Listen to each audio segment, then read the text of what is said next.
let's talk windows and doors. You're going to say, Sabine, now you're getting into complicated and expensive. And the answer is yes, it can be expensive if you take out the entire window.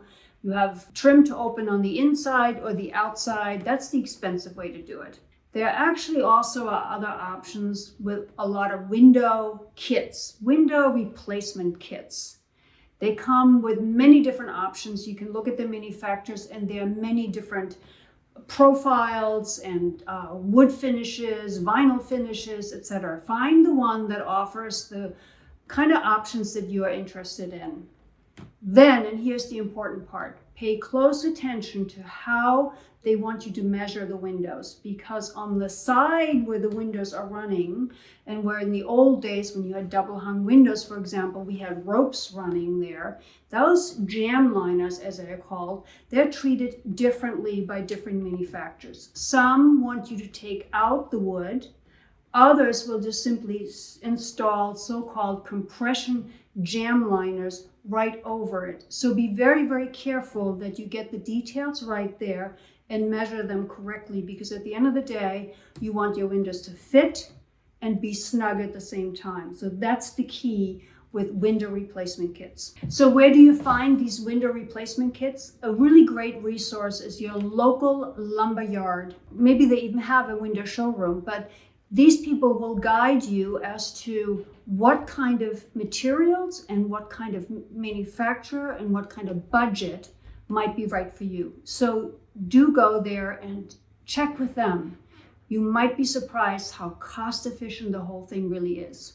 For those of you who are living in warmer climates, maybe the southern part of the United States, there's one other really important factor to consider in window orders, and that is you want to keep heat gain out of your house, because the last thing you want in the summer, as you well know, heat comes in and then you use all this air conditioning just to cool all that extra heat that the sun generated for you. So when you buy windows, be sure to include an argon gas fill inside the window, as well as a so-called low E filter or film on the outside. It's standard with many companies. I just want you to be aware of it, ask for it. And here's the other important part.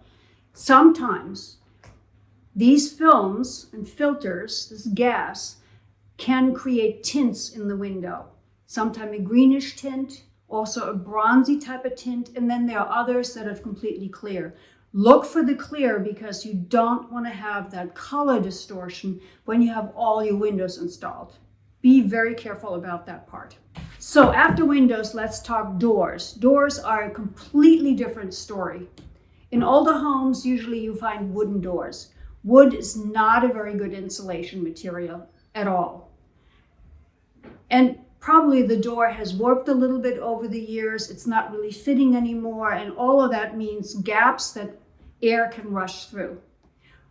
There is a point when the front door should simply be replaced with an insulated door, and that whole frame should be one unit. Many doors come with really great interlocking kind of systems that keep the doors nice and straight over the years and also prevent energy loss. So a new door with a new frame is the way to go. And here's one more tip. Often now you can get multi-point locking systems in the door. That not only keeps the door straight in the opening, but it also increases the security feature of that new door of yours. So I highly recommend you look for multi-point locking systems as well. Generally, people say, and I concur with this, your ROI or return on investment for windows and door replacements is close to, if not full 100%. It makes sense. Your house will feel so much more comfortable, and buyers would clearly appreciate the fact that they are looking at a really comfortable, updated house. Don't hesitate to spend a little more on a great window and door package.